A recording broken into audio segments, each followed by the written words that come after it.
সবাইকে আমন্ত্রণ জানাচ্ছি আমাদের দুর্বারের ডাক, যে নিয়মিত অনুষ্ঠান আমরা করে থাকি প্রত্যেক সপ্তাহে শনিবার। সে দুর্বারের ডাকের আজকে তৃতীয় পর্ব। আপনারা জানেন আজকে আমরা কথা বলবো যে গুজবের শিকার নারী এবং গুজব প্রতিরোধে নারী। এই এই একটা ইন্টারেস্টিং বিষয় যে আমরা সবসময় দেখেছি যে গুজব বা যে কোনো ধরনের প্রতিহিংসা বা প্রতারণার শিকার আমাদের দেশের মেয়েরা বেশি বেশি হয়ে থাকে। হ্যাঁ, তো আমরা দেখি, চেষ্টা করি যে কিভাবে এটাকে আরো এক্সপ্লোর করতে পারে বিষয়গুলো, এবং কিভাবে গুজব প্রতিরোধে নারীরা একটা কার্যকর ভূমিকা পালন করতে পারেন। তো আমি বেনাউল আছি আপনাদের সাথে এই প্রোগ্রামটা হোস্ট করার জন্য। আর আমার সাথে যারা আছেন আমি তাদেরকে পরিচয় করে দিচ্ছি। আমার সাথে আছেন নাসির, সৈয়দ নাসির উদ্দিন টিটু। ওনাকে আপনারা হয়তো অনেকে চেনেন। তিনি আপনারা জানেন যে গত বছর জুলাই মাসে যে বাড্ডা প্রাইমারি স্কুলে একটা দুর্ঘটনা ঘটেছিল, একজন কি বলবো, তসলিমা বেগম রেনু নামে এক মাকে ছেলে ধরা সন্দেহে গণপিটুনির মাধ্যমে মেরে ফেলা হয়। তার ভাগনা তিনি তিনি এই মামলা নিয়ে কাজ করছেন, এবং তিনি তার যে তুবা এবং মাহিরকে দেখাশোনা করছেন আছেন।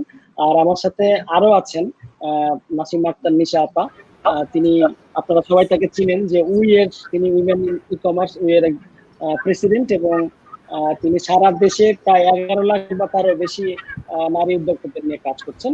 আর আরেকজন আছেন আমাদের সাথে, তিনি জিয়াউর রহমান। তিনি একজন শিক্ষা অফিসার, প্রাথমিক যে শিক্ষা কি বলে যে অফিস আছে, প্রতিষ্ঠান আছে প্রাথমিক শিক্ষকদের নিয়ে যারা কাজ করেন, সেই সহকারী প্রাথমিক শিক্ষা অফিসার। এবং তিনি দুর্বার প্রাথমিক শিক্ষা পরিবার নামে আরেকটা পরিবার তিনি চালু করছেন, দুর্বারের দ্বারা ইন্সপায়ার হয়। তো আমরা তার সাথে কথা শুনবো, তার বক্তব্য শুনবো, এবং আমরা একে একে সবার কাছ থেকে কথা শুনবো। আপনারা আমাদেরকে এখানে প্রশ্ন করতে পারেন। অনেকে অলরেডি নিশা আপুকে শেয়ার করা শুরু করেছেন নিচে, তো আমি আবার লিঙ্ক শেয়ার করে দিব।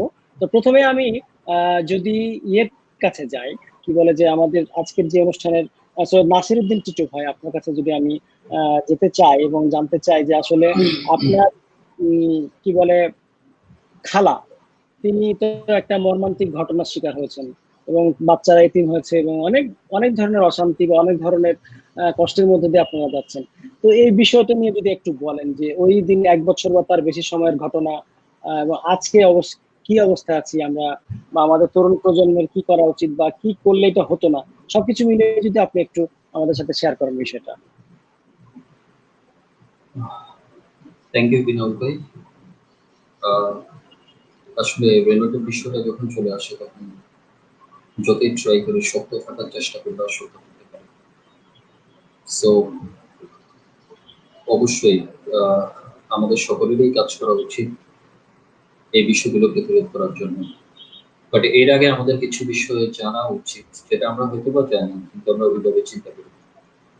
আমি আসলে আমার বক্তব্য শুরু করার আগে আমি একটু ব্রেনের জগৎ থেকে ঘুরে আসতে চাই। ব্রেনের জগতে আমরা যদি দেখি তাহলে আমরা দুই ধরনের ব্রেনের দেখতে পাই। এক ধরনের ব্রেইন আছে যে ব্রেইনগুলো হচ্ছে প্রি প্রোগ্রাম, অর্থাৎ এই ব্রেইনগুলো রিপ্রোগ্রাম হয় না অথবা রিঅর্গানাইজ হয়। আরেক ধরনের ব্রেইন আছে যে ব্রেইনগুলো হচ্ছে রিপ্রোগ্রাম হয়। So animal brains are pre-programmed. I means their brains have already been programmed, but humans can reprogram their brains. That's why humans have the ability to think and react to the situations, whereas animals can't. এবং আমরা যদি টেন্ডেন্সির ক্ষেত্রে দেখি তাহলে দেখবো যে human tendency almost proactive, but animal tendency গুলো সবসময় রিঅ্যাক্টিভ থাকে। Means animals are always reactive. অর্থাৎ আপনি কোনো ধরনের পশুকে কোনো কারণ ছাড়া উত্তেজিত হতে দেখবেন, কোনো সঙ্গতিপূর্ণ বিষয় ছাড়া তারা রিঅ্যাক্ট করে বসবে। অনেক সময় আপনাকে কামড়াতে আসবে বা আক্রমণ করতে আসবে। সো মূলত আসলে ব্রেনের জগতে ঘুরে আসার পরে আমার কাছে যেটা মনে হয়েছে, মানুষ এবং পশুর মধ্যে মূল পার্থক্য চেহারা, আকার, আকৃতি অথবা আপনার পোশাকে নেই। যে পার্থক্যটা সেটা হচ্ছে মূলত চিন্তা এবং চেতনা। সো আমাদের সমস্যা এবং সম্ভাবনার জায়গাগুলো মূলত কারোর চেহারা, আকার, আকৃতি বা পোশাক নয়, মূলত হচ্ছে আমাদের দৃষ্টিকোণ। সো আমি অনেক আগে থেকেই বাংলাদেশ আইপি অলিম্পিয়াডে আমি আসলে বিষয়গুলো নিয়ে কথা বলি। হচ্ছে। সো আজকে আমাকে একটা সুযোগ করে দেওয়া হচ্ছে, এই জন্য অনেক ধন্যবাদ। আমি ট্রাই করবো বিষয়গুলোকে একটু এক্সপ্লেন করার জন্য, যদি আমি পরবর্তীতে সুযোগ পাই। বাট তার আগে আমি একটা বিষয় নিয়ে শুরু করি। আমার মনে আছে আমি গত বছর বাংলাদেশ আইকিউ অলিম্পিয়াডের পুরস্কার বিতরণী অনুষ্ঠানের মধ্যে আমার একটা স্পিচ ছিল। তো সেখানে প্রথম এবং দ্বিতীয় পুরস্কার পেয়েছিলেন আপনার একজন জাহাঙ্গীরনগর ইউনিভার্সিটির একজন স্টুডেন্ট, এবং আরেকজন হচ্ছে জগন্নাথের একজন স্টুডেন্ট, দুজনে ফিমেল। আর থার্ড হয়েছিলেন আপনার এনএসসিও একজন স্টুডেন্ট, উনি ফার্মাকোলজি ডিপার্টমেন্টের। তো আমার বক্তব্যের মধ্যে সময় ছিল খুবই কম। আমি চেষ্টা করেছি সবাইকে হাইলি প্লেস করার জন্য। বাট যে ভাইয়াটা ছিলেন থার্ড, যিনি হয়েছেন, তার কাছে মনে হয়েছে তাকে আমি কম অ্যাপ্রিসিয়েট করেছি। তো অনুষ্ঠানটা যখন শেষ হয়ে গেল, শেষ হয়ে যাওয়ার পর উনি আমাকে জিজ্ঞেস করলেন যে, স্যার আপনার কাছে আপনার কাছে কি মনে হয়, মানে একটা দেশের উন্নতি সমৃদ্ধি মানে ছেলেদের ভূমিকা বেশি না মেয়েদের ভূমিকা বেশি, কারা অগ্রণী ভূমিকা পালন করে? তখন আমি যখন বুঝতে পারলাম যে উনি ফার্মাকোলজির স্টুডেন্ট, তখন চিন্তা করলাম ওনাকে একটু অন্যভাবে আমি কথা বলবো। তো ওনাকে আমি বললাম, দেখেন, সোডিয়াম ক্লোরাইড যৌগ গঠন করার ক্ষেত্রে সোডিয়াম আয়নের গুরুত্ব বেশি নাকি ক্লোরিন আয়নের গুরুত্ব বেশি? উনি প্রায় 1 মিনিটের মতো নীরব ছিলেন। পরবর্তীতে আমাকে বললেন, গরিব, I understand what you gonna talk about. তো বিষয়টা হচ্ছে এই, যে আসলে মানে কোনো উন্নতি অথবা সমৃদ্ধি কার অবদান বেশি? আমরা যদি একটু অনুভবে দেখি, আপনারা সবাই বিমানে উঠেছেন, তো আপনার প্লেনটা যখন টেক অফ করবে, ঠিক তার আগে কিন্তু প্রত্যেকটা বিষয় ক্যালকুলেট করা হয়। কি পরিমাণে মানুষ আছে, যাত্রীদের ভর কত, ফুয়েল কিরকম আছে, দুইটা উইং কি ব্যালেন্স আছে কি। দুইটা উইং যদি জি, জি। আপনার ইমব্যালেন্স যদি থাকে, সেই ক্ষেত্রে আপনার সেন্টার অফ গ্র্যাভিটিতে গিয়ে আপনি মাথা তুলতে পারবেন, অর্থাৎ বিমানটা উড্ডয়নে করতে পারবেন। কোন একটা উইং যদি ইমব্যালেন্স থাকে, সেই ক্ষেত্রে আসলে আপনি বিমানটাকে উড্ডয়ন করাতে পারবেন। আর দ্বিতীয় বিষয় হচ্ছে, একটা বিমান উড়ন্ত অবস্থায় যদি কোনো একটা উইং ইমব্যালেন্সড হয়ে যায়, সেই ক্ষেত্রে ওই বিমানটা আপনার ফ্লাই করতে পারবে না, সেটা ডিগবাজি দিকে নিচে পড়ে যাবে। আমি সহজ ভাষায় যদি বলি, তাহলে বোত্তা খেতে খেতে সেটা নিচে পড়ে যাবে। সো আপনি উন্নতি এবং অগ্রগতির সোপানের কথা যদি চিন্তা করেন, সেটাকে আপনি একটা প্লেনের সাথে অথবা একটা পাখির সাথে যদি তুলনা করেন, সেখানেও দুইটা উইং সমভাবে কাজ করতে হবে। আমরা এই শিক্ষায় পেয়েছি যে আপনার কোনো একটা উইং যদি দুর্বল থাকে, তাহলে আপনি বাকি উইং দিয়ে সেটা কখনো ফ্লাই করতে পারবেন না। সো আমরা অনেকে অনেক কথা বলি, কেউ বলি নারীবাদী। যেমন আমি যদি আজকে এই কথাগুলো বলি, কালকে হয়তো আমার সকলকে শুরু হয়ে যাবে নারীবাদী। আসলে আমি নারীবাদী অথবা পুরুষ শাসিত, দুই চার কোনোটার মধ্যে নয়। আমি মূলত মূল বক্তব্যটাই আমি তুলে ধরতে চাচ্ছি, যে আপনি যদি কোনো একটা ন্যাশনের উন্নতি সমৃদ্ধিতে যদি যেতে চান, তাহলে আপনার দুইটা উইংকে স্ট্রং করতে হবে। সো যেটা হচ্ছে আপনার যে যদি আপনি কোন একটাকে যদি দুর্বল রাখেন, কোন একটাকে দুর্বল রেখে যদি বাকিটার কথা যদি চিন্তা করেন, তাহলে আপনি সামনে আগাতে পারবেন। So men men and women both are equally important to form a nation, to form a society, and to make the world we seek for our next generation. So আমরা যদি চমৎকার সুন্দর কোন ধরনের জাতি আশা করি, কোন ন্যাশনকে আমরা পেতে চাই, সেই ক্ষেত্রে আসলে দুইটা ভূমিকাই আমাদের থাকবে। আর একটা বিষয় আমি আমার আমি পার্সোনালি একটা বিষয় আমি চিন্তা করি, কারণ আমার মাকে আমি ছোটবেলা থেকে দেখে এসেছি। আমরা যদি একটু গভীরে যদি চলে যাই, আমাদের চিন্তা করি যে এই পৃথিবীতে যত শিশু জন্মগ্রহণ করে, তার মধ্যে মানব শিশুরা সবচাইতে দুর্বল, অসহায় এবং অক্ষম অবস্থায় পৃথিবীতে আসে। এটা হয়তো আমরা কেউ ভাবে চিন্তা করি না। আপনি দেখবেন অন্যান্য পশু প্রাণী যে বাচ্চাগুলো প্রসব করে, তারা পৃথিবীতে আসার পরে দৌড় দেয়, তারা পৃথিবীতে আসার পরে তারা খেলাধুলায় মেতে থাকে। কিন্তু মানব শিশু যখন পৃথিবীতে আসে, তখন একেবারে দুর্বল হয়ে পৃথিবীতে আসে। এই দুর্বল একটা শিশুকে তার ভিতরে মনুষ্যত্ববোধ জাগিয়ে তোলে। মা যখন তার সাথে কোনো ধরনের একটা রিঅ্যাক্ট করে, সেও কিন্তু একটা রিঅ্যাক্ট করে। মায়ের ভালোবাসা, স্নেহ, মমতা এবং শিক্ষা সে ধীরে ধীরে বড় হয়ে ওঠে। এই বছর নোবেল লিটারেচারের মধ্যে আপনি যদি খেয়াল করেন, তাহলে অধিকাংশ হচ্ছে মহিলা, নারী, এবং অনেক পুরুষ আছেন। আপনি যদি পৃথিবীর যারা নোবেল পুরস্কার পেয়েছে, কোন একজনকে যদি জিজ্ঞেস করেন, আর এখানে আমাদের স্যার আছেন, স্যারকে আপনি জিজ্ঞেস করেন যে আপনার জীবনে সর্বপ্রথম শিক্ষককে? উত্তরটা আসবে না। অবশ্যই মা। মা মা মা হচ্ছে এমন একজন শিক্ষক যিনি তার মায়া মমতা দিয়ে সবচেয়ে সুন্দরভাবে সুন্দর শিক্ষাটা দিয়ে সন্তানকে বড় করতেন। আর সেই শিক্ষাটা তিনি কেন এরকম দিতে পারেন? কারণ তিনি each and every single detail জানেন। প্রত্যেকটা মুভমেন্ট সম্পর্কে তিনি ধারণা রাখেন। যে কারণে কোন ধরনের শিক্ষা কিভাবে দিতে হবে এই বিষয়টা তিনি জানেন। সো আমরা অনেক ক্ষেত্রে আমরা নারীদের বিষয়ে যখন চলে আসি তখন আমরা একটু অন্যভাবে, আমি ওই যে এনএসইউ স্টুডেন্টের কথা আমি এই জন্য বলেছি, তার কাছে একটু খারাপ লেগেছে যে দুজন মেয়ে প্রথম এবং দ্বিতীয় পুরস্কার পেয়েছে, আমি তৃতীয় পুরস্কার পেয়েছি। সো বিষয়টা আসলে এরকম না যে দুইটা উইংকে আমাদের শক্তিশালী করতে হবে, দুইটা প্রাধান্য আছে।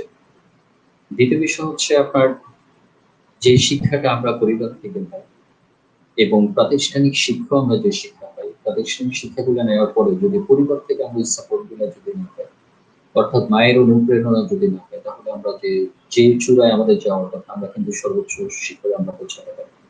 সো এই জি হচ্ছে নারী জি জাতি। নারী জাতির জি জি সবচেয়ে প্রধান যে নামটা চলে আসবে তিনি হচ্ছেন মা।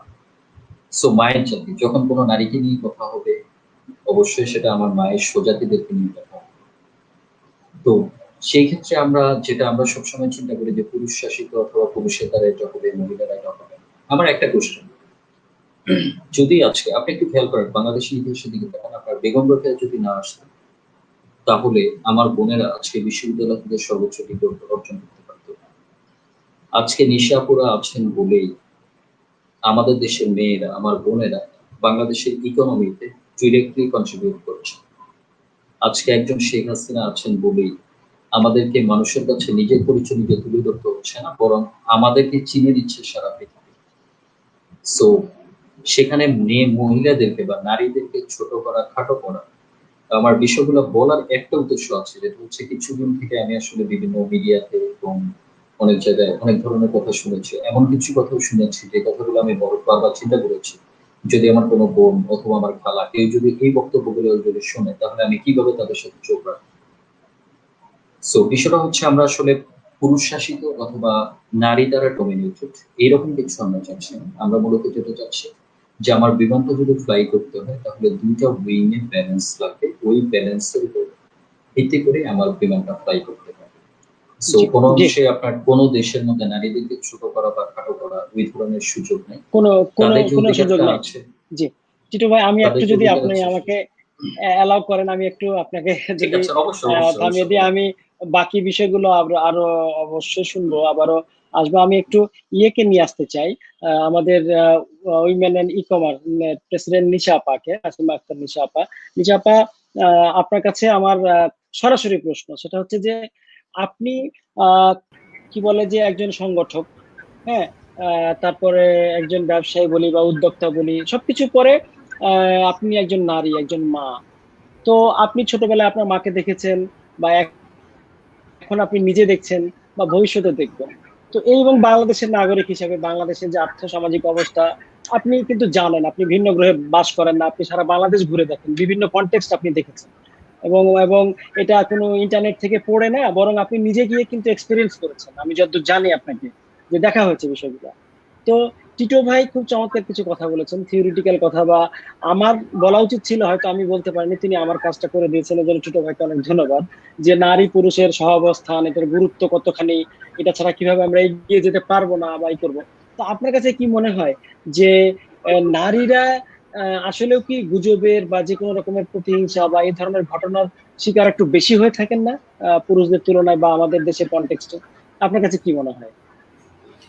অবশ্যই এটা সব সময় আমি ছোটবেলা থেকেও দেখে আসছি, এখনো দেখছি। সিনারিও যে খুব চেঞ্জ তা কিন্তু না।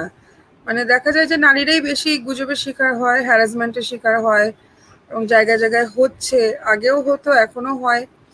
তো সেই জায়গাটায় আসলে আমাদের আরো অনেক বেশি চেঞ্জেস দরকার, অনেক বেশি আরো স্ট্রং হতে হবে আমাদেরকে।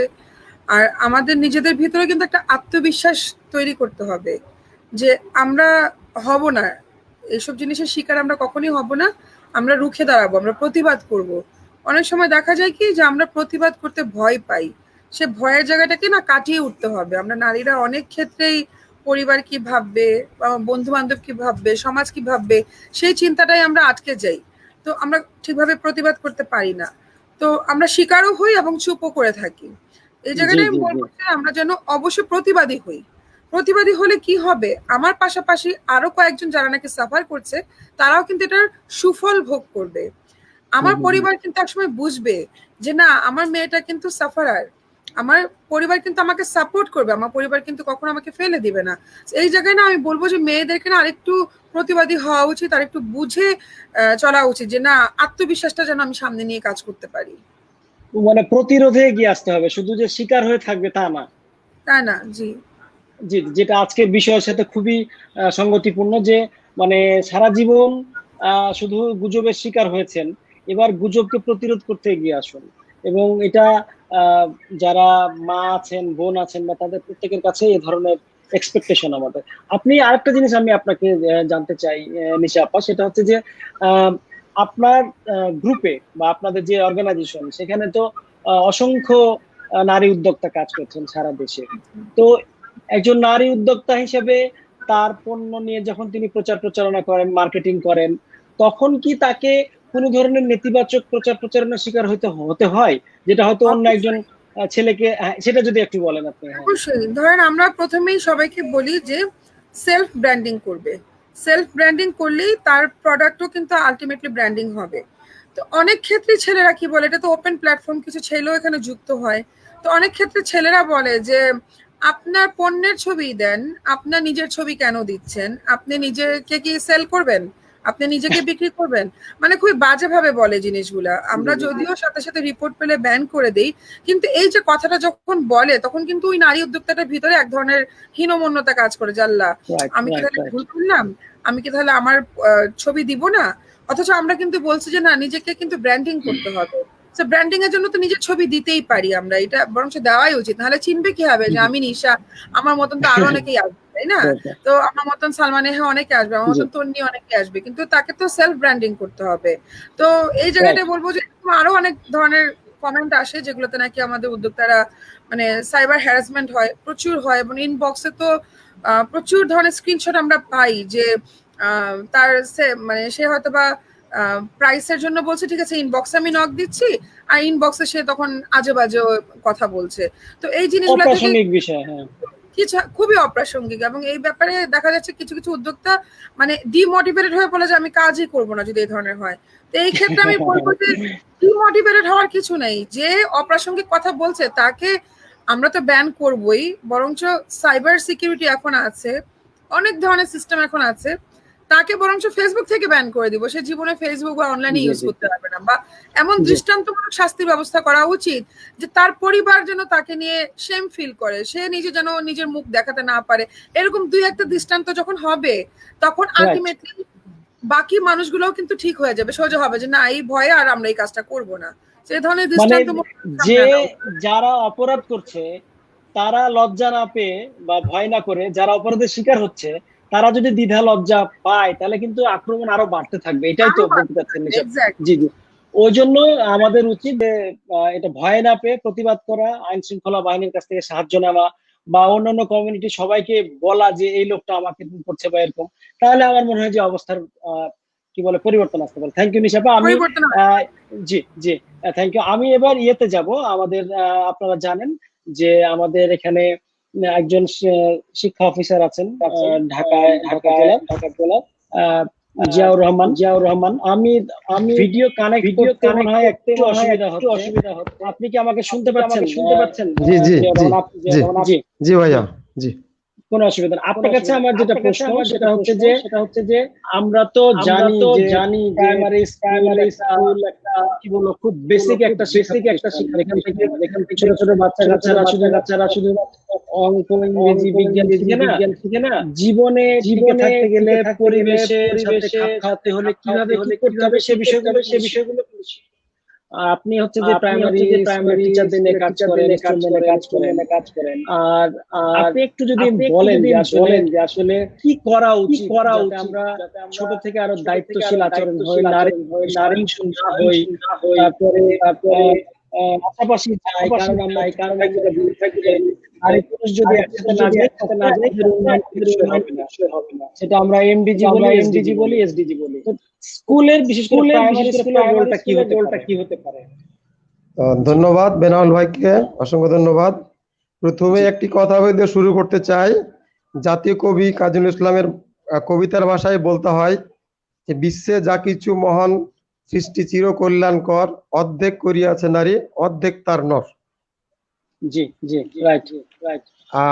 মূলত আমরা প্রাথমিক বিদ্যালয়গুলোতে বঙ্গবন্ধু সোনার বাংলা এবং মাননীয় প্রধানমন্ত্রী শেখ হাসিনার ডিজিটাল বাংলাদেশ বিনির্মাণে এবং মানসম্মত প্রাথমিক শিক্ষা নিশ্চিতকরণে কাজ করে যাচ্ছি।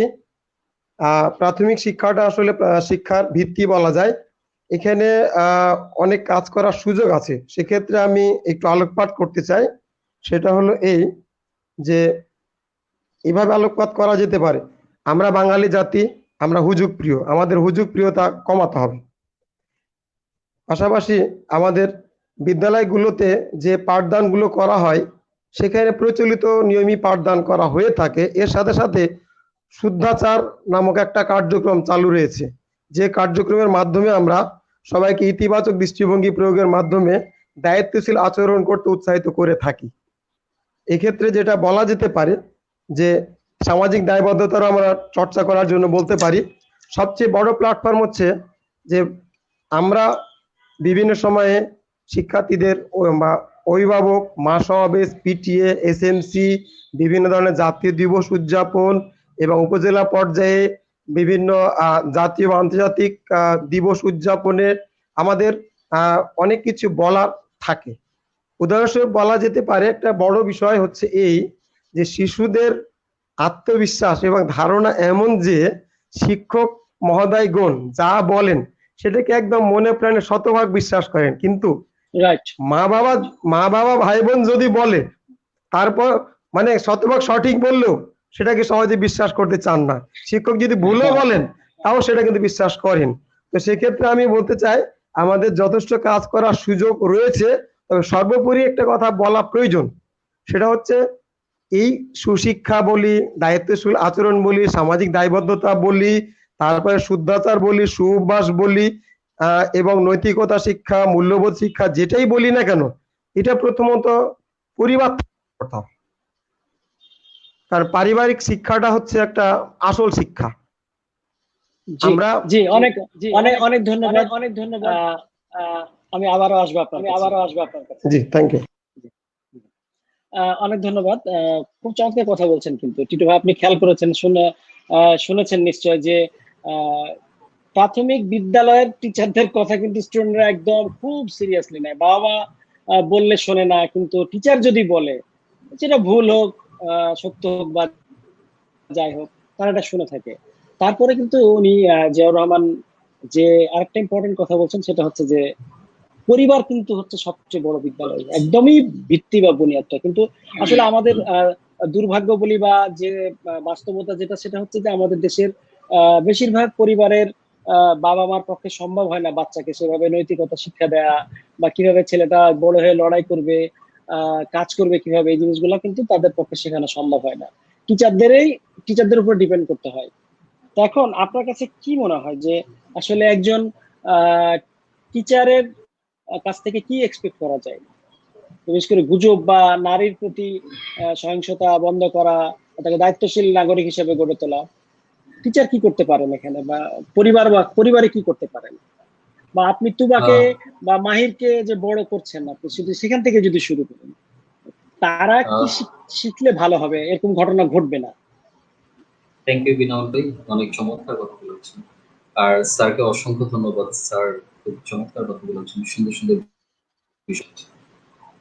আমার মনে আছে আমি যখন দুর্বারের প্রথম অনুষ্ঠানে আমি একটা কথা বলেছিলাম, যেটা মানে আমি কি শিক্ষা নিয়েছি, এই শিক্ষাটা কেন নিচ্ছি, কি কারণে আমি শিক্ষা নিব, এই বিষয়টা যতক্ষণ পর্যন্ত আমরা না বুঝি ততক্ষণ পর্যন্ত শিক্ষার প্রয়োগটা কিরকম হওয়া উচিত বা কোথায় প্রয়োগ হওয়া উচিত, কিভাবে হওয়া উচিত, এই বিষয়গুলো আমরা কখনোই বুঝতে পারবো। এটা নিয়ে আপনার ক্যামব্রিজ ইউনিভার্সিটিতে একটা কনফারেন্স হয়েছিল, তো সেখানে একজন টিচার খুব চমৎকারভাবে বিষয়টাকে তুলে ধরেছেন। তো আমি বলবো না যে আমাদের দেশের শিক্ষা ব্যবস্থা, অনেকে অনেক কথা বলে যে আমাদের দেশের শিক্ষা ব্যবস্থা এরকম হওয়া উচিত বা এরকম হওয়া উচিত। আমার কথা হচ্ছে এক্সিস্টিং যে শিক্ষা ব্যবস্থাটা আছে, এই শিক্ষা ব্যবস্থাটাকে যেভাবে চালিয়ে যাওয়া দরকার এবং এই শিক্ষা থেকে আমাদের যা নেওয়া দরকার সেটাকে আমরা ঠিকমতো নিতে পারছি না। একটা বিষয় হচ্ছে শিক্ষার প্রথম উদ্দেশ্য হচ্ছে ট্রান্সফর্ম করা, নিজেকে ট্রান্সফর্ম করা, টু ট্রান্সফর্ম ইয়োরসেলফ। তো যে শিক্ষা কোনো মানুষের মধ্যে পরিবর্তন আনতে পারে না, এই পরিবর্তন বলতে আমরা আসলে দৈহিক পরিবর্তনটাকে বুঝবো না, মেধা, মননশীলতা এবং চিন্তার পরিবর্তন।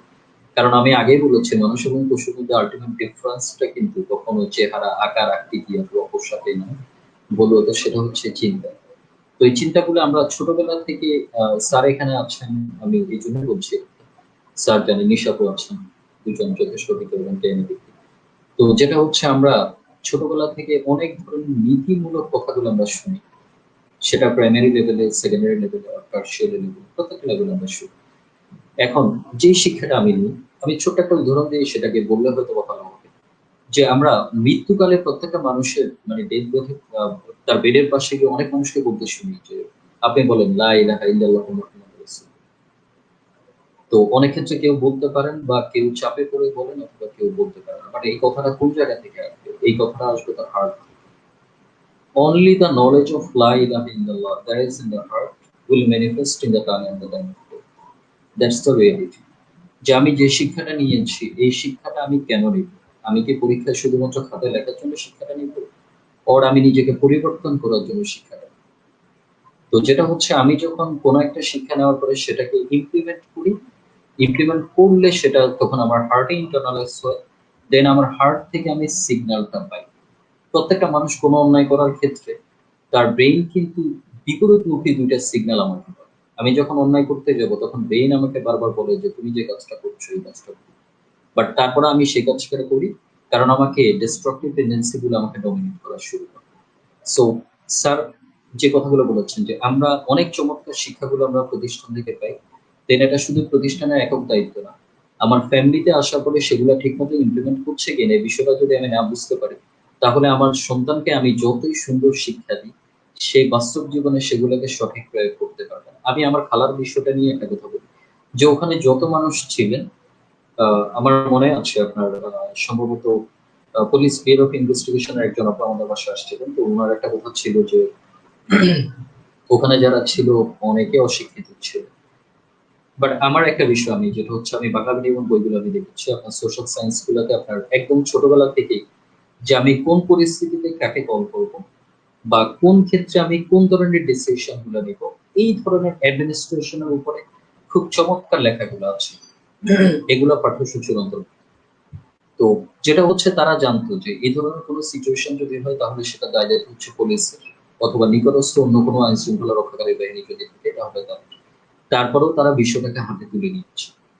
তো এটার বিষয় হচ্ছে আমার কাছে ইনফরমেশন আছে, আমি আগের বক্তব্য বলেছিলাম যে ইনফরমেশন আমি এই জন্য নিব না যে আমার মাথাটাকে আমি উইকিপিডিয়া বানাবো, বরং আমি ইনফরমেশন নিব সেটাকে ইমপ্লিমেন্ট করার জন্য, যাতে আমি নিজেকে পরিবর্তন করতে পারি, সমাজকে পরিবর্তন করতে পারি, দেশকে পরিবর্তন করতে পারি এবং পুরো ওয়ার্ল্ডকে আমি চেঞ্জ করে দিতে পারি। আপনি দেখেন মানুষ কিন্তু দুইটা মহাবৃত্তের ভিতরে মানুষ বসবাস করে, এই ক্রিয়েটিভ এবং ডিস্ট্রাকটিভ টেন্ডেন্সি প্রত্যেকটা মানুষের মধ্যেই থাকে। এখন দুইটা রেডিয়াস কিন্তু সেম, সমান রেডিয়াস। আপনি যখন ক্রিয়েটিভিটি যখন আপনি রেজ করা শুরু করবেন, দেন ডিস্ট্রাকটিভ যে আপনার সার্কেলটা আছে সেটা আস্তে আস্তে ছোট হতে থাকে। তো মানুষ যখন ক্রিয়েটিভিটিকে লালন করতে থাকে একটা পর্যায়ে তাদের ভিতরে যে ডিস্ট্রাকটিভ চিন্তা ভাবনাগুলো আসলেও তারা সেটাকে কিন্তু কাজে পরিণত করে, তখনই মানুষকে আমরা বলি যে খুবই ভালো মানুষ বা মহামানব বা অন্য কিছু। আর অন্যদিকে হচ্ছে যারা ক্রিয়েটিভিটি থাকা সত্ত্বেও ক্রিয়েটিভিটি চর্চা যারা করে না, যারা লালন করে না, লালন না করতে করতে ডিস্ট্রাকটিভ চিন্তা ভাবনাগুলো তাকে ডমিনেট করা শুরু করে। তখন সে যেটা হচ্ছে আপনার তার ব্রেইনটা রিপ্রোগ্রাম সে করতে পারে না, বরং সেটা এনেবল ব্রেইনের মতো রিপ্রোগ্রাম হয়ে থাকে। দেন যখন দরকার হবে ওই ধরনের দরকারি মুহূর্তে সে সঠিকভাবে চিন্তা করতে পারে না এবং সেটাকে প্রয়োগ রিঅ্যাক্ট করতে পারে না, রাইট, রিঅ্যাক্ট করতে পারে না। তো জি জি, থ্যাংক ইউ টিটু ভাই, খুব চমৎকার। আমি আবার হয়তো চেষ্টা করবো আসার জন্য আপনার কাছ থেকে, আপনার কাছে শুনবো যে আসলে আপনি যেভাবে সায়েন্টিফিক ভাবে এবং সামাজিক আর্থসামাজিক কনটেক্সটের মাধ্যমে যেভাবে ব্যাখ্যা করে বলেছেন, খুব চমৎকার। যে আসলে ভাষা ভাষা বা উপরে উপরে বিষয়গুলো নিয়ে যদি আমরা চিন্তা করি তাহলে হয়তো আমরা যে রেজাল্টটা পাবো সেটা কখনো সাস্টেইন করবে না। একদম Right. গোড়ার দিকে খুবই বেসিক জায়গা থেকে আমাদেরকে শুরু করতে হবে, এবং প্রত্যেকটা জায়গায় কিন্তু আমাদের কাজ করার স্কোপ রয়েছে। আমি কি বলে নিশাপাকে কানেক্ট করতে চাই। নিশাপা, আপনার যারা গ্রুপের মানে উই গ্রুপের থেকে অনেকে, আপনি হয়তো খেয়াল করেছেন, অনেকে কমেন্ট করছেন, মেসেজ দিচ্ছেন যে তাদেরকে নানান সময়, যেটা আপনি বলছিলেন যে বিব্রতকর মেসেজ, অপ্রাসঙ্গিক মেসেজ, এটা দিয়ে বিরক্ত করা হয়, মানে এটা হয়রানি করা হয় এক ধরনের। তো এরকম কি কোনো, আপনি যদি দেখা যায় যে আপনার আমি আজকে আপনি এখানে গেস্ট হওয়ার অন্যতম প্রধান কারণ হচ্ছেন যে আপনি মানে লক্ষ লক্ষ নারীর কি বলবো, অনেকে আপনাকে রেসপেক্ট করে, আপনাকে বিশ্বাস করে, সবচেয়ে বড় যেটা কথা হচ্ছে তারা আপনার কথা শোনে।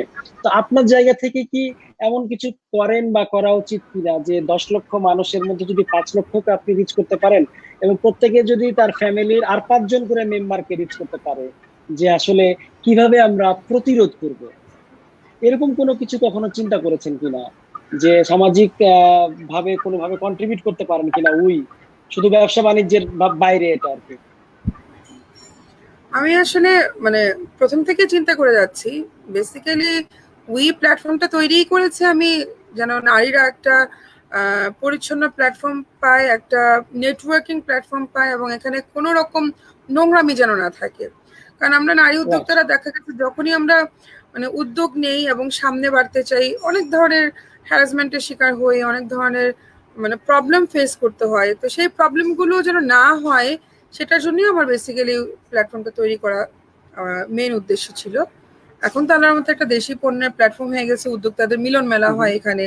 তবে এই যে যারা নাকি এই দুষ্টুমিগুলা করে বা যাদের এটা অভ্যাস, আসলে এদের অভ্যাস কখনো বদলায় না যতই পারে দেওয়া।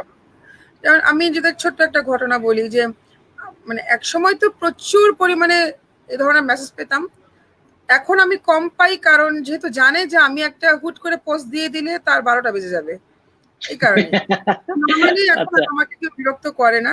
কিন্তু সেদিন একজন লোক, সে হয়তো আমাকে চেনে নাই, বুঝে নাই, সে আমার ওপেন পোস্টে, ওপেন ছবিতে সে বাজে কমেন্ট করেছে। তো আমি ভাবলাম যে এদেরকে আসলে এভাবে ছেড়ে দেওয়া যাবে না। তার আগের দিনই আমি আবার ধর্ষণ নিয়ে একটা লাইভ করেছিলাম।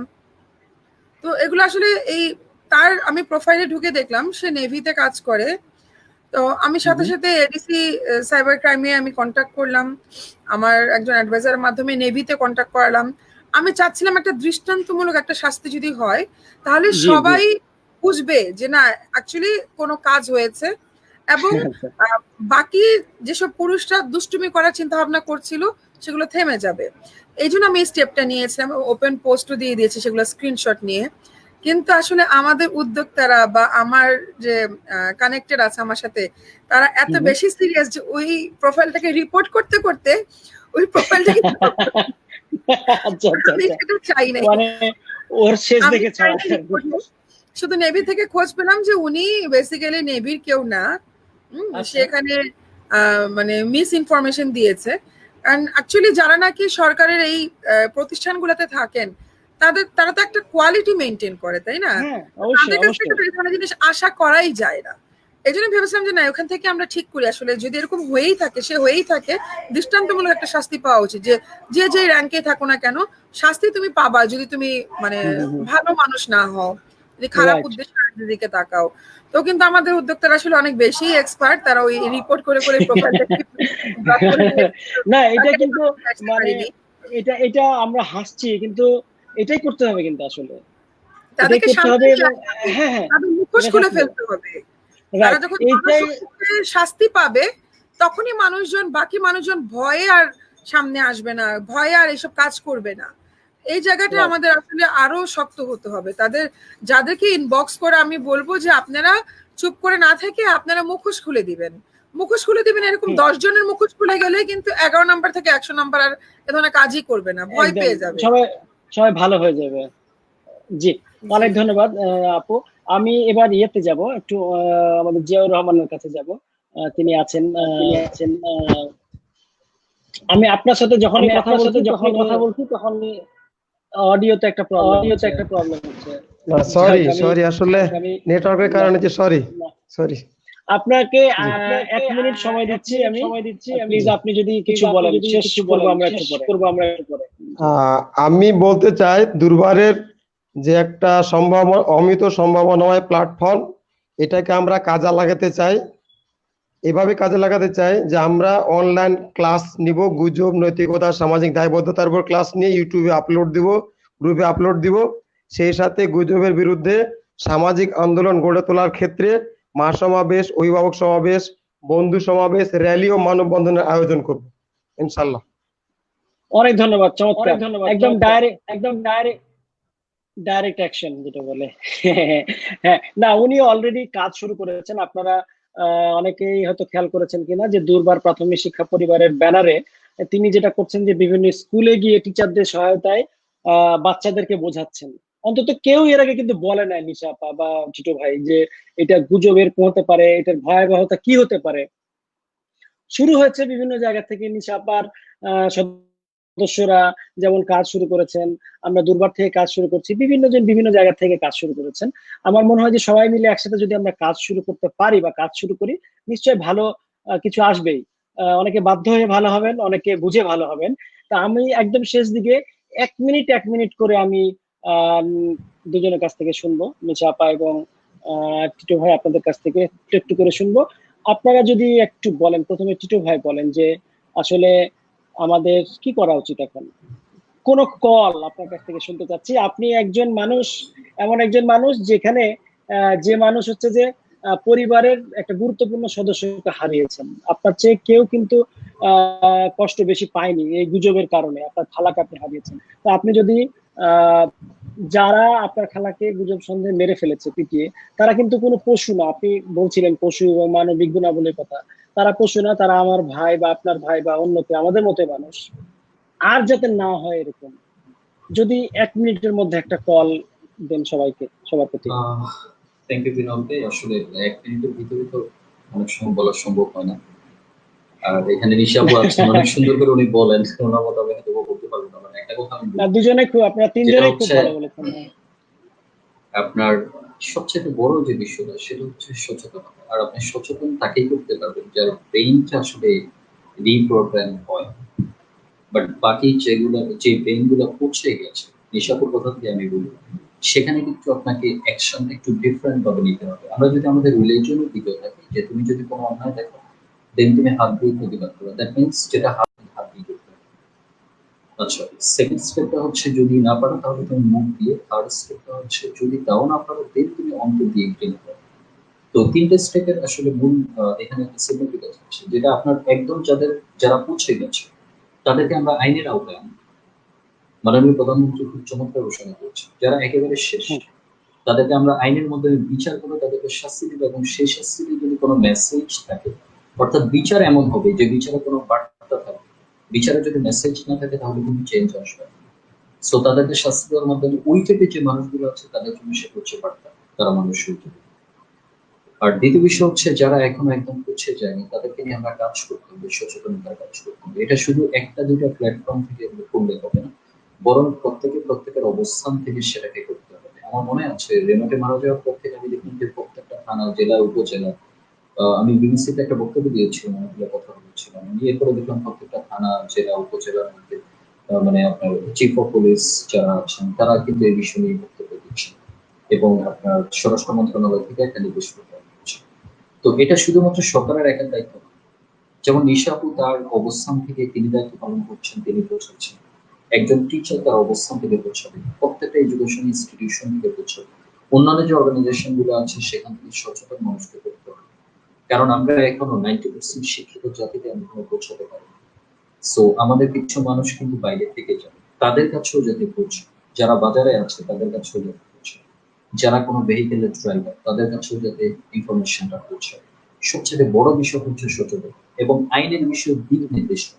আরেকটা বিষয় আমি শুধু ছোট্ট একটা বিষয় অ্যাড করি, যেটা হচ্ছে আপনার আইন শৃঙ্খলার যে রক্ষাকারী বাহিনী, যে কোনো দেশে, পৃথিবীর যে কোনো দেশে আইন শৃঙ্খলা রক্ষাকারী বাহিনীর কাছে প্রতি আস্থাহীনতার এটা কিন্তু একটা কারণ।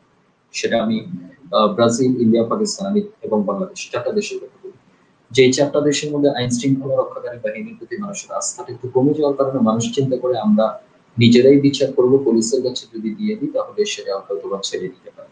সো এই জায়গাটা থেকে পুলিশ যে এই ধরনের বিষয়গুলো পুলিশই শুধু হ্যান্ডেল করবে, এই বিষয়টা মানুষের কানে পৌঁছাতে হবে। সেটাই এডুকেশন ইনস্টিটিউশন থেকে শুরু করে প্রত্যেকটা বিষয় যে যে দায়িত্ব সেই দায়িত্ব পালন করবে, আমরা কেউ সেটা তুলে নিবে না। এবং পুলিশকে এমন ভাবে রিপ্রেজেন্ট করতে হবে, হোয়াটস এভার পুলিশ যাই হোক, বাট আমাকে রিপ্রেজেন্ট করতে হবে যে পুলিশ হচ্ছে এই বিষয়গুলো হ্যান্ডেল করবে, পুলিশ হচ্ছে জনগণের বন্ধু। যখনই তুমি বিপদে পড়বা, দেন ট্রাফিক যিনি আছেন বা সার্জন থাকেন তুমি তার শরণাপন্ন হবা, তিনি তোমাকে সঠিক পথ দেখাবেন। তোমার কোনো জি দরকার হচ্ছে তুমি পুলিশকে ইনফর্ম করো। জি, ঠিক অনেক আছে, থ্যাংক অনেক ইউ। ধন্যবাদ ছোট ভাই, অনেক ধন্যবাদ। আসলে এই বিষয়গুলো নিয়ে অনেক লম্বা আলোচনার সুযোগ রয়েছে এবং আমরা নিশ্চয়ই আগামীতে, আমরা শুরু করেছি দুর্বার, আমরা আগামীতে আরো ডিটেইল আলোচনা করবো এই বিষয়গুলো নিয়ে এবং মানুষ কিভাবে এখান থেকে পরিত্রাণ পেতে পারে। আমরা শুধু প্ল্যানিং বা স্ট্র্যাটেজি না, আমরা কাজও করতে চাই। নিশা আপু, আপনার কাছে আসছি, শেষ 1 মিনিট। অনেকে অনেক প্রশ্ন করেছেন, আপনি তো খেয়ালও করেছেন যে ফিমেল এন্টারপ্রেনার যারা আছেন তারা আইনের ব্যাপারে জানতে চেয়েছেন, পাঠ্যপুস্তকে গুজবের ব্যাপারে, ছড়া কবিতা ব্যাপারগুলা বলতে চেয়েছেন। আসলে অনেকগুলো বিষয় তো আমরা একসাথে শুরু করতে পারবো না, ধীরে ধীরে আমাদের শুরু করতে হবে এবং আমরা এই আলোচনাটা অব্যাহত রাখতে চাই। আগামীতে আবারও আপনার কাছে আসবো বা আপনাকে ডাকবো। তা আপনি যদি শেষ 1 মিনিট কিছু বলেন আর কি, যারা শুনছেন তাদের উদ্দেশ্যে। ছোটবেলায় আমি শুনতাম যে চিলে কান নিয়ে গেছে বলে আমরা চিলের পিছনে দৌড়াচ্ছি, কেউ কিন্তু কানে হাত দিয়ে দেখছি না যে আমার কান আছে কিনা। তো এই জিনিস আমরা এখনো করছি, চিলে কান নিয়ে গেছে বলে আমরা দৌড়াতেই থাকি, একবার চেক করে দেখি না যে আসলে আছে কি নাই। সো আমি বলবো যে আসলে আমাদের আগে সত্যটা জানার চেষ্টা করতে হবে। সোশ্যাল মিডিয়ার অনেক ভালো দিক আছে, আবার অনেক খারাপ দিকও আছে। আমরা খারাপ নিউজটাকে ভাইরাল করে ফেলি অনেক বেশি। এজন্য সবাইকে বলবো, আসলে এই ব্যাপারে অনেক টপিক আছে, অনেক ব্যাপারে কথা বলা যায়, কিন্তু আমাদের সময় কম। আপনারা অবশ্যই কোনো জিনিস শুনে সাথে সাথে শেয়ার করে দিয়েন না, আগে নিজে বুঝবেন যে আসলে কি ঠিক কিনা। কিছু কিছু অনলাইন পোর্টাল আছে যে যেগুলো হয়তো বা নামও কখনো শুনি নেই, লিখে দিল কোন একজন মারা গেছে, আর সেটা সমানে ভাইরাল হতে থাকলো, অথচ লোকটা কিন্তু বেঁচে আছে, তাই না? তো এই জিনিসটা আমাদের জানতে হবে যে অথেন্টিক নিউজ কিনা। আমি যে জিনিসটা শেয়ার করছি, আমার 100 ফ্রেন্ডই থাকুক আমার লিস্টের ভিতরে, সেই 100টা মানুষের ভিতরে 50টা মানুষ কিন্তু ফেক নিউজটা শুনছে, শোনার পর সে আবার আরেক জায়গায় শেয়ার করছে। সো এটা রেসপন্সিবিলিটি আমার যে আমি বুঝে শুনে শেয়ার করব, আমি অথেন্টিকিটি না জেনে আমি কাউকে কোনো জিনিস শেয়ার করব না। এই জায়গাটা আমাদের খেয়াল রাখতে হবে। অ্যাওয়ারনেস বিল্ড করতে হবে আগে নিজের ভিতরে, দেন সমাজের ভিতরে। আমি না শিখলে তো আমি কাউকে শিখাতে পারবো না। সো গুজবটাকে থামাতে হবে, কিন্তু আগে নিজে শিখে নিজে বুঝে। এজন্য নিজে আগে আত্মবিশ্বাসী হন, নিজে আগে সত্যটা বুঝুন, তারপর আপনি শেয়ার করেন। এই জিনিসটা আমি সবাইকে বলবো। জি, thank you so much Lisa আপু এবং টিটো ভাই এবং আমাদের জিয়াউর রহমান স্যার সবাই ছিলেন, সবাইকে অনেক ধন্যবাদ দিতে চাই। নিশা আপু যে কথাটা বলছিলেন এখানে যে কারো মারা যাওয়ার খবর, আমি একটু বলে রাখি ইন্টারেস্টিং বিষয়টা, যেটা হচ্ছে যে প্রত্যেক বছর, গত কয়েক বছর ধরে একটা জিনিস খেয়াল করি যে রোজার ঈদের কয়েকদিন আগে আহমেদ এটিএম শামসুজ্জামানকে মেরে ফেলে কেউ একটা গ্রুপ। হ্যাঁ, প্রত্যেক বছর, এটা গত কয়েক বছর ধরে যে এটিএম শামসুজ্জামান আবার মারা গেছেন এরকম টাইপের। এটা তো খুবই অস্বস্তিকর এবং বিব্রতকর কথা। আপনারা খেয়ালও করেছেন যে বিভিন্ন পোর্টাল এটা আছে। তো যাই হোক, আজকে আপনাদের তিনজনকে অসংখ্য ধন্যবাদ, যারা এখানে প্রশ্ন করেছেন আমাদের সাথে ছিলেন তাদেরকে অসংখ্য ধন্যবাদ, কৃতজ্ঞতা। খুবই গুরুত্বপূর্ণ এবং খুবই সিগনিফিকেন্ট যেটা বলতে বোঝায় যে আলোচনা আসছে। টিটো ভাই তাত্ত্বিক ভাবে বিষয়টি ব্যাখ্যা করা শুরু করেছেন এবং একদম গভীরে মূল যে ভিত্তিটা সেটার ব্যাপারে নিশা আপা খুব সাহস দিয়েছেন, আমিও খুব সাহস পেয়েছি। আশা করি আপনারা সাহস পেয়েছেন যে বসে থেকে লজ্জা পেয়ে কোনো কাজ নাই। হ্যাঁ, আপনি প্রতারিত হবেন, আপনি গুজবের শিকার হবেন, আপনি যদি লজ্জিত হন, আপনি যদি রুখে না দাঁড়ান, তাহলে কিন্তু কেউ আপনাকে হেল্প করবে না। পাশাপাশি এটার প্রতারণা বা অত্যাচারের মাত্রা কিন্তু আরো বাড়তে থাকবে। খুবই চমৎকার এবং তিনি বলেছেন, কতগুলো উদাহরণ দিয়েছেন। এবং জিয়াউর রহমান উনি খুবই সুন্দর কথা বলেছেন যে স্টুডেন্টদের কনফিডেন্স বাড়ানোর কথা, তাদের জন্য কন্টেন্ট তৈরি করে মাঠে ময়দানে নিয়ে যাওয়ার কথা। প্রত্যেকটি বিষয় কিন্তু খুবই অসাধারণ ছিল, অনন্য ছিল। তো আজকে আর কথা না বলি, আমরা চেয়েছিলাম যে 40 মিনিটের মধ্যে অনুষ্ঠানটা শেষ করবো, এটা 39 মিনিট ক্রস করে গেছে। আপনারা আগামী সপ্তাহে আবার থাকবেন আমাদের সাথে। দর্শক যারা আছেন তাদের বলছি, এবং নিশ্চয় আমরা সবাই মিলে একসাথে কাজ করে দুর্বারের সাথে যুক্ত হয়ে আমরা সুন্দর, মানবিক, অসম্ভব ভালো একটা বাংলাদেশ তৈরি করতে চাই। সবাই ভালো থাকবেন। শুভরাত্রি। আজকের মতো এখানে শেষ করছি।